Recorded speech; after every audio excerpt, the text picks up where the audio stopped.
তিন জায়গায় প্রয়োজনে মিথ্যা বলা যায়। কয় জায়গায় মিথ্যা বলতে? তাওরিয়া মানে কথা একটু ঘুরিয়ে বলবেন। এক নাম্বার, আপনার ওয়াইফকে খুশি করার জন্য, সে একটু এরকম না বলে একটু কৌশল করে বললে খুশি হবে, ওটা বলা যায়। দুই নাম্বার,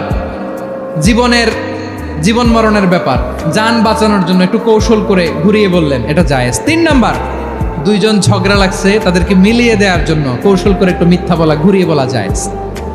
দুইজনের মধ্যে দেখলেন যে সম্পর্ক খারাপ, তো একজনরে বললেন, ভাই সে তো ওই দিন আপনার ব্যাপারে অনেক প্রশংসা। কি আমার ব্যাপারে প্রশংসা? তার সাথে তো আমার মারাত্মক সম্পর্ক। কি বললো? এই বললো আপনি নাকি এই করছেন ওই করছেন, অনেক প্রশংসা। লোকটার মন খুশি হয়ে যাবে তার ব্যাপারে, ঠিক কিনা? আবার তার সাথে যার ঝগড়া, ওরে যে বলুন, ভাই ওই দিন তো সে আপনার অনেক অ্যাপ্রিসিয়েশন করলো, অনেক। সে তো অবাক, কি রে বলে কি আমার? এই যে দুইজনের ব্যাপারে দুইজনের একটু ভালো ভালো কথা বলে দিচ্ছেন, একদিন দেখবেন রাস্তা দিয়ে হাঁটার সময় একে অপরকে সালাম দিয়ে ফেলছে, সালাম দিয়ে বুকে জড়ায় ধরছে।